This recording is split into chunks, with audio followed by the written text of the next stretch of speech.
इतिहास साक्षी है कि जब किसी राष्ट्रनायक की मृत्यु होती है तो आकाश भी विलाप करता है। लाखों लोगों का जनसमूह एकत्र होता है, तोपों की सलामी दी जाती है, तिरंगा झुक जाता है। किंतु 18 सितंबर 1985 की रात्रि उत्तर प्रदेश के फैजाबाद में सरयू नदी के तट पर गुप्तार घाट पर जो हो रहा था वो इतिहास के नियमों के विरुद्ध था। रात्रि का गहन अंधकार था, सन्नाटा इतना गहरा कि यदि शुष्क पत्ती भी कंपित हो तो हृदय गति तीव्र हो जाए। उस सन्नाटे में एक चिता जल रही थी, किंतु उस चिता के समीप न कोई जनसमूह था, न कोई कैमरा, न कोई नेता, न कोई नारा। वहां उपस्थित थे सिर्फ 13 लोग। उनके मुख गमगीन थे, किंतु उससे अधिक उनके नेत्रों में भय था। वो बार बार इधर उधर देख रहे थे, जैसे उन्हें भय हो कि कोई उन्हें देख न ले। पुलिस का पहरा इतना कठोर था कि पक्षी भी पंख नहीं मार सकता था। घाट की ओर आने वाले हर मार्ग को बंद कर दिया गया था। नगर में अफवाहें गर्म थीं। लोग दबे स्वर में पूछ रहे थे कि अंततः कौन मृत है, किसका अंतिम संस्कार इतनी गोपनीयता से इतनी रात्रि गए किया जा रहा है। पुलिस का उत्तर रटा रटाया था कि कोई नहीं, बस एक वृद्ध साधु था, गुमनामी बाबा। अग्नि की लपटें उस शरीर को भस्म कर रही थीं, किंतु उन 13 लोगों को ज्ञात था कि उस अग्नि में सिर्फ एक शरीर नहीं जल रहा, बल्कि भारत के इतिहास का सबसे विशाल सत्य जल रहा है। वो सत्य जिसे यदि संसार जान जाता तो संभवतः दिल्ली के सिंहासन हिल जाते, संभवतः इतिहास की पुस्तकें पुनः लिखनी पड़ती। जब उस साधु की मृत्यु के पश्चात उसके किराए के भवन राम भवन का ताला खोला गया तो वहां उपस्थित पुलिस अधिकारियों के चरणों के नीचे से भूमि खिसक गई। एक साधु के कक्ष में क्या मिल सकता है? 2 जोड़ी वस्त्र, एक कमंडल, कुछ धार्मिक पुस्तकें। किंतु उस कक्ष में, उस अंधकारमय सीलन भरे कक्ष में 26 काष्ठ और लोहे के संदूक मिले, और जब उन संदूकों को खोला गया तो उनमें से भक्ति का सामान नहीं निकला। उनमें से निकली एक विरासत, एक ऐसी विरासत जो किसी फकीर की नहीं बल्कि एक बादशाह की थी।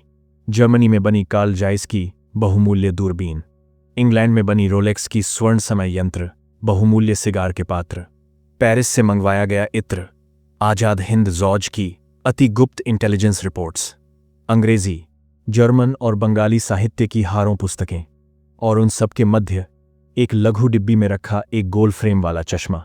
वही चश्मा जिसे भारत का हर शिशु पहचानता है, वही चश्मा जो उस मुख की पहचान थी जिसकी एक गर्जना से ब्रिटिश साम्राज्य कांप उठता था। पुलिस कमिश्नर चकित थे, लोकल इंटेलिजेंस यूनिट के होश उड़े हुए थे। प्रश्न यह था कि एक गुमनाम साधु जो 30 वर्ष तक आवरण के पीछे रहा, जो कभी किसी के सम्मुख नहीं आया, उसके पास नेताजी सुभाष चंद्र बोस का निजी सामान क्या कर रहा था? क्या वो सिर्फ एक बहरूपिया था जो नेताजी होने का अभिनय कर रहा था? किंतु यदि वो बहरूपिया था तो उसके पास नेताजी के परिवार के वो निजी चित्र कैसे आए जो संसार ने कभी देखे ही नहीं थे? और यदि वो बहरूपिया था तो उसकी मृत्यु पर आहाद हिंद जॉर्ज के वो वृद्ध सिपाही बिलख बिलख कर क्यों विलाप कर रहे थे, जिन्होंने गोलियों के सम्मुख कभी अश्रु नहीं बहाए? क्या 18 अगस्त 1945 को ताइवान में विमान दुर्घटना की जो गाथा हमें 70 वर्षों से सुनाई जा रही है, वो सदी का सबसे विशाल आवरण था? क्या जिस मानव को हमने मृत मानकर श्रद्धांजलि दे दी थी वो 1985 तक हमारे ही मध्य भारत की ही मिट्टी पर जीवित था?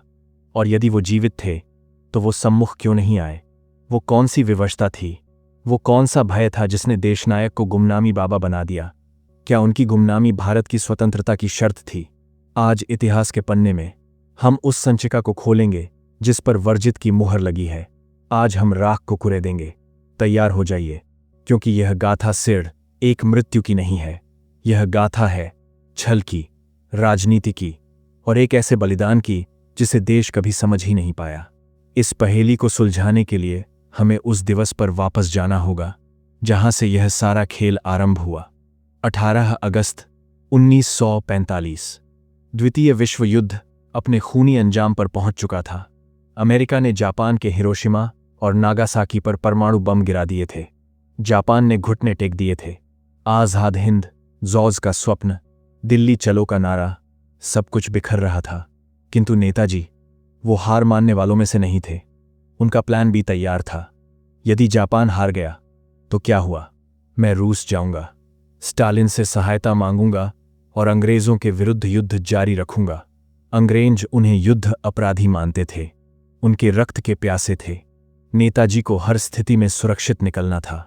सरकारी संचिकाओं और शाहनवाम समिति की रिपोर्ट के अनुसार गाथा यह है कि 18 अगस्त की प्रातः नेताजी ताइवान के ताइहोकू विमानपत्तन पर थे। उन्हें मंचूरिया जाना था। उन्होंने एक जापानी बॉम्बर विमान में उड़ान भरी।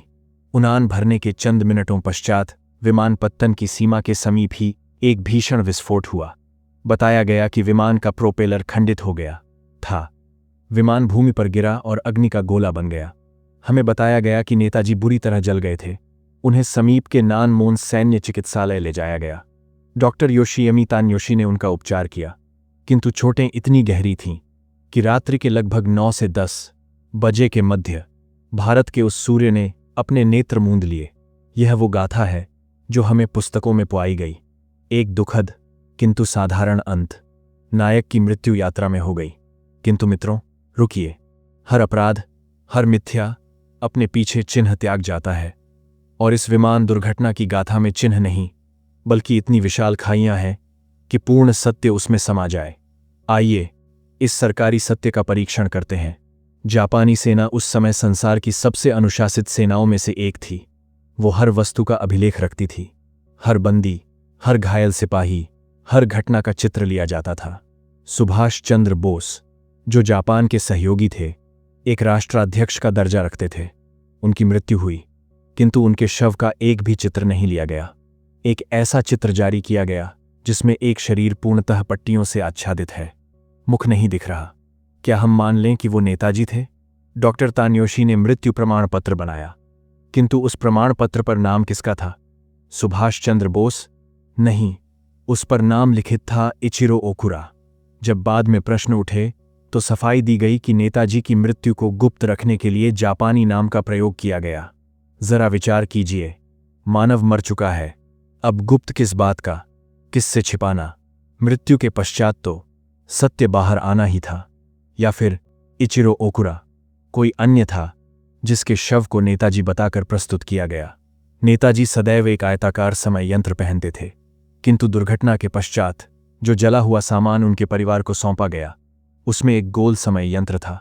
क्या विमान दुर्घटना में समय यंत्र का आकार भी बदल जाता है? सबसे विशाल विस्फोट हुआ वर्ष 2005 में। मुखर्जी आयोग की जांच के दौरान उन्होंने ताइवान सरकार से पूछा कि क्या 18 अगस्त 1945 को ताइहोकू में कोई विमान दुर्घटना हुई थी।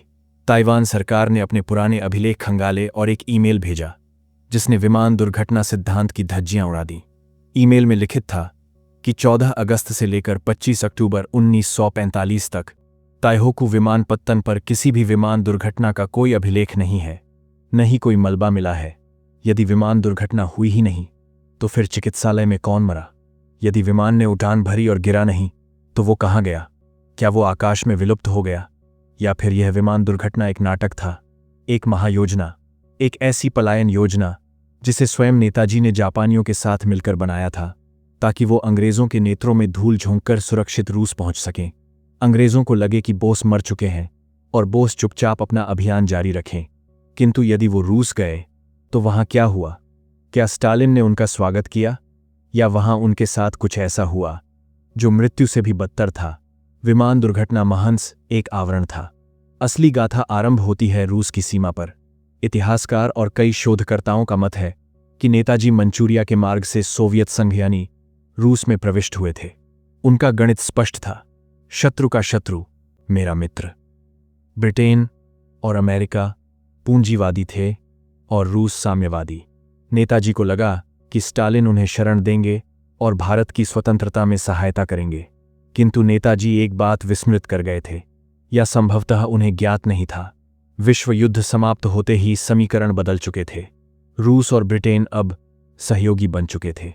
स्टालिन नहीं चाहता था कि एक युद्ध अपराधी को शरण देकर वो ब्रिटेन और अमेरिका से अपने संबंध खराब करे। 1946 में, यानी विमान दुर्घटना के समाचार के 1 वर्ष पश्चात, ब्रिटिश इंटेलिजेंस को एक गुप्त रिपोर्ट मिली। उस रिपोर्ट में लिखित था कि गांधी जी और नेहरू को जानकारी है कि बोस जीवित हैं, वो रूस में हैं। यह रिपोर्ट आज भी अभिलेखागार में उपस्थित है। यही नहीं, भारत के पूर्व प्रधानमंत्री डॉ. सर्वपल्ली राधाकृष्णन, जो उस समय रूस में भारत के राजदूत थे, उनकी भेंट स्टालिन से हुई थी। कहा जाता है कि उस भेंट के पश्चात राधाकृष्णन बहुत व्यथित थे। क्या उन्होंने नेताजी को वहां देखा था? एक और भयावह सिद्धांत है कोठरी संख्या 45 का। कुछ सोवियत गुप्तचरों और बाद में सामने आए दस्तावेजों ने संकेत किया कि नेताजी को सम्मान नहीं मिला। उन्हें बंदी बना लिया गया। उन्हें साइबेरिया के कुख्यात याकुत्स्क कारागार में भेजा गया। कोठरी संख्या 45। विचार कीजिए, वो मानव जो भारत का भाग्य विधाता था, वो साइबेरिया की जमा देने वाली शीत में एक साधारण बंदी की तरह रखा गया। किंतु क्या वो रूस में ही मर गए? यदि वो रूस में मर जाते तो स्टालिन संभवतः उनका प्रयोग भारत के विरुद्ध सौदेबाजी के लिए करता, किंतु ऐसा नहीं हुआ। गाथा का अगला भाग और भी रहस्यमयी है। 1950 के दशक के आरंभ में रूस के कारागारों में हलचल हुई। स्टालिन की मृत्यु के पश्चात कई बंदियों को मुक्त किया गया या वो भाग निकले। क्या नेताजी भी वहां से निकलने में सफल हो गए थे?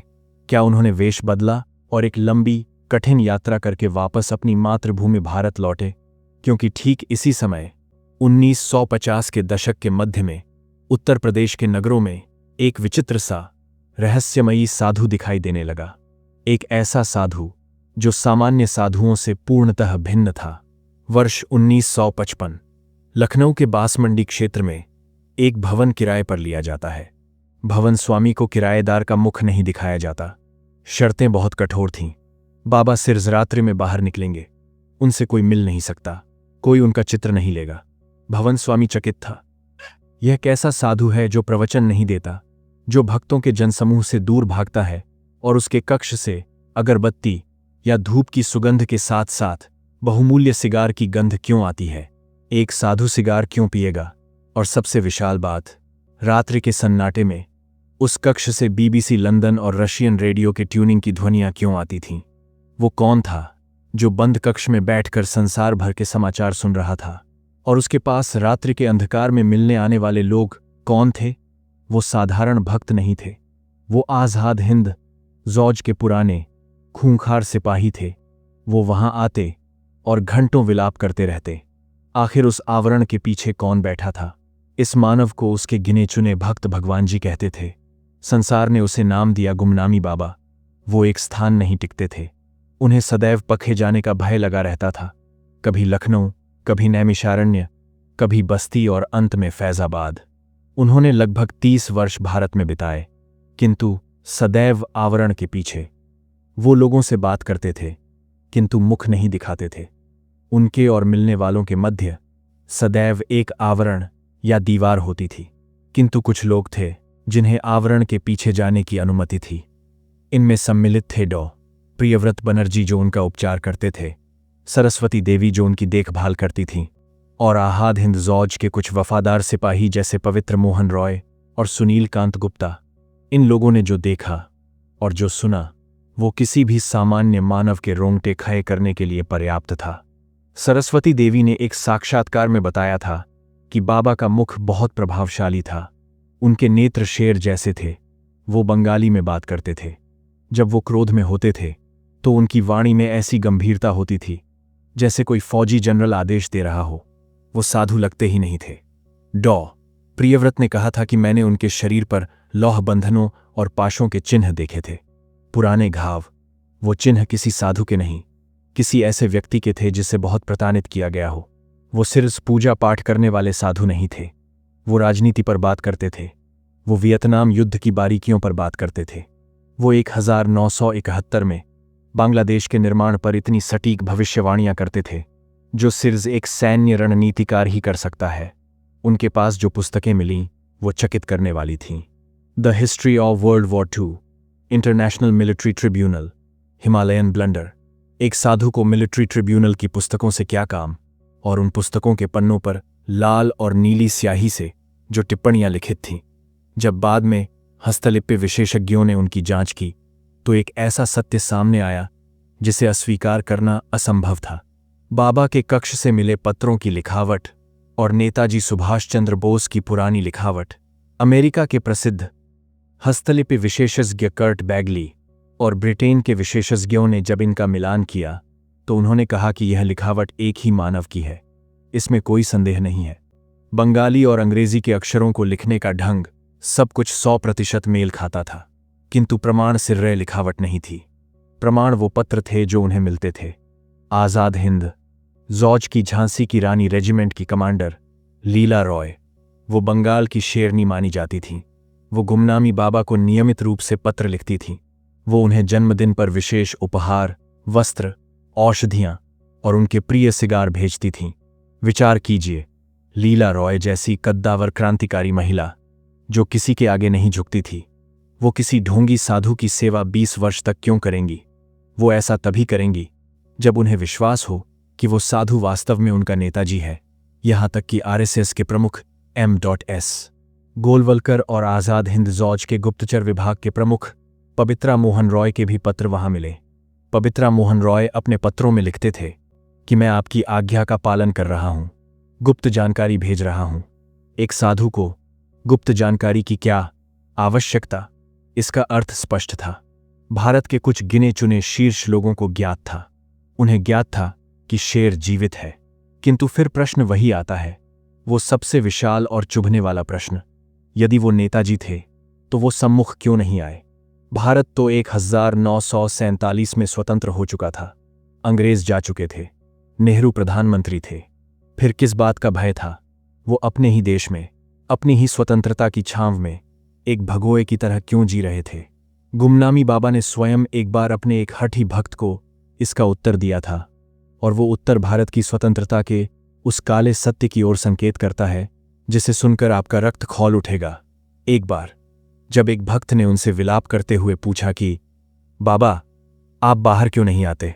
देश आपको पूछता है, देश को आपकी आवश्यकता है, लोग आपकी एक झलक पाने के लिए व्याकुल हैं। तो आवरण के पीछे से एक भारी वाणी आई जिसमें वेदना, विवशता और क्रोध तीनों था। उन्होंने कहा कि मैं चाहकर भी बाहर नहीं आ सकता। यदि मैं बाहर आया तो भारत पर प्रतिबंध लग जाएंगे। विश्व युद्ध अपराधी होने के नाते मुझे अंतर्राष्ट्रीय न्यायालय में घसीटा जाएगा, और भारत, मेरा भारत, जो अभी अभी अपने पैरों पर स्थित हो रहा है, वो नष्ट हो जाएगा। संसार के देश भारत का बहिष्कार कर देंगे। क्या सत्य में, क्या नेताजी को युद्ध अपराधी घोषित किया गया था? क्या जवाहरलाल नेहरू और लॉर्ड माउंटबेटन के मध्य सत्ता के हस्तांतरण के समय कोई ऐसा गुप्त समझौता हुआ था?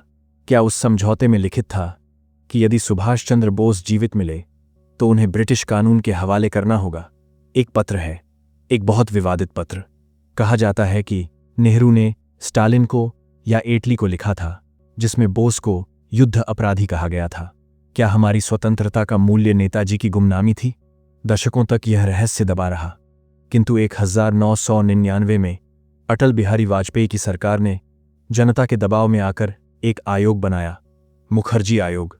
सर्वोच्च न्यायालय के सेवानिवृत्त न्यायाधीश जस्टिस मनोज कुमार मुखर्जी को दायित्व सौंपा गया। पता लगाओ नेताजी का क्या हुआ। जस्टिस मुखर्जी ने 6 वर्ष तक संसार छान मारा। वो ताइवान गए, जापान गए, रूस गए और फैजाबाद के उस राम भवन में भी गए। ताइवान सरकार ने उन्हें लिखित में दे दिया कि 1945 में कोई दुर्घटना नहीं हुई।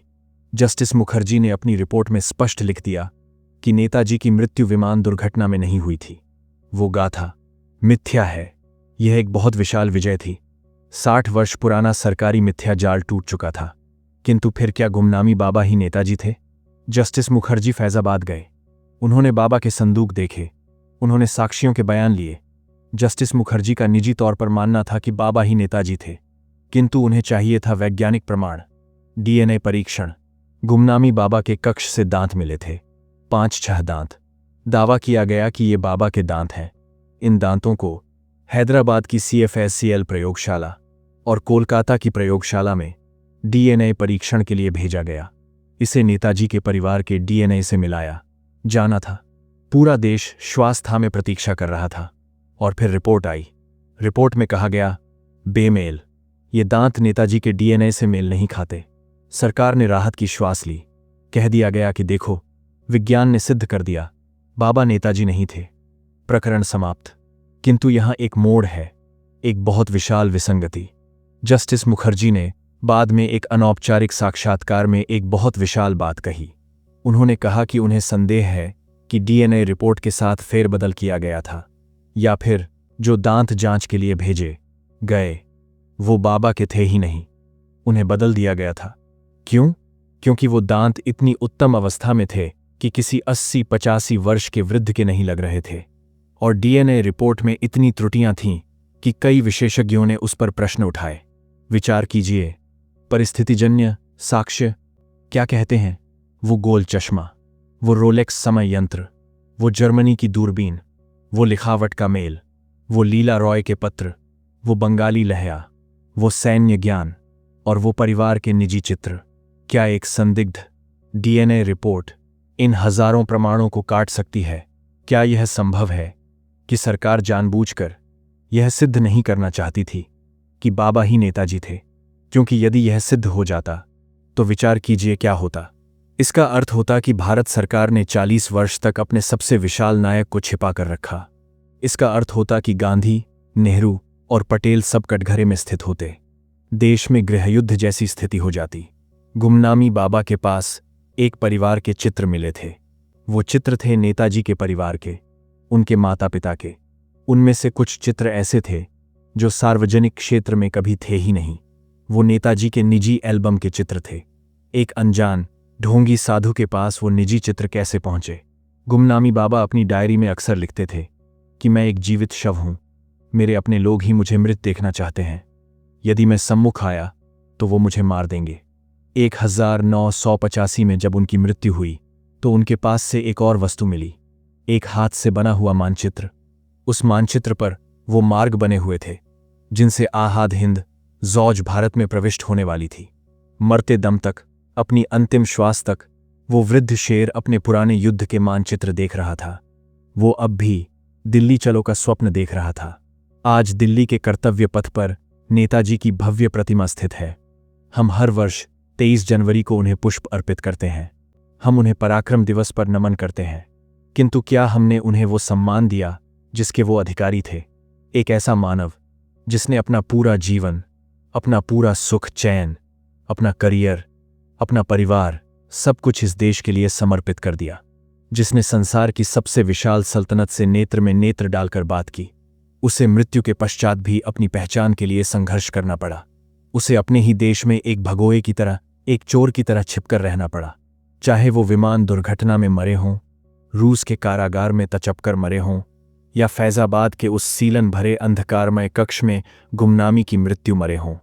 सत्य यह है कि नेताजी की मृत्यु भारत के मस्तक पर लगा एक ऐसा प्रश्न चिन्ह है जिसे कोई मिटा नहीं पाया। यह भारत के इतिहास की सबसे विशाल त्रासदी है।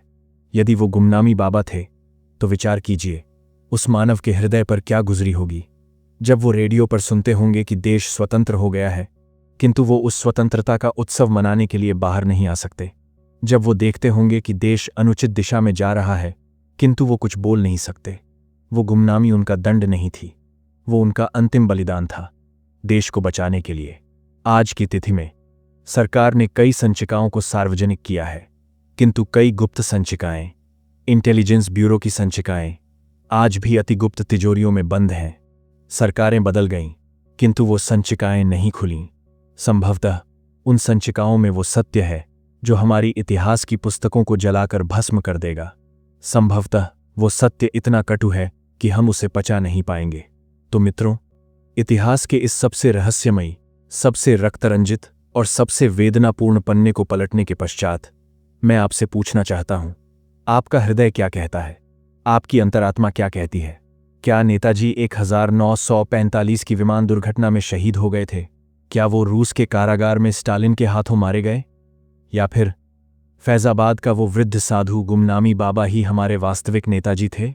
अपने उत्तर, अपना मत और अपने तर्क नीचे कमेंट्स में अवश्य लिखें। मैं जानना चाहता हूं कि आज का भारत क्या सोचता है। क्या हम अब भी उस सरकारी मिथ्या को मानने के लिए तैयार हैं? और यदि आप चाहते हैं कि हम लाल बहादुर शास्त्री की ताशकंद में हुई मृत्यु के रहस्य पर भी ऐसा ही एक गहन वीडियो बनाएं, तो कमेंट में शास्त्री लिखना ना भूलें। ऐसे ही भारत के अनकहे, अनसुने और रोंगटे खड़े कर देने वाले रहस्यों को जानने के लिए आपके अपने चैनल इतिहास के पन्ने को अभी सब्सक्राइब करें और बेल आइकॉन दबाएं, ताकि जब हम अगला रहस्य खोलें तो सबसे पहले आपको ज्ञात हो। जय हिंद, जय भारत।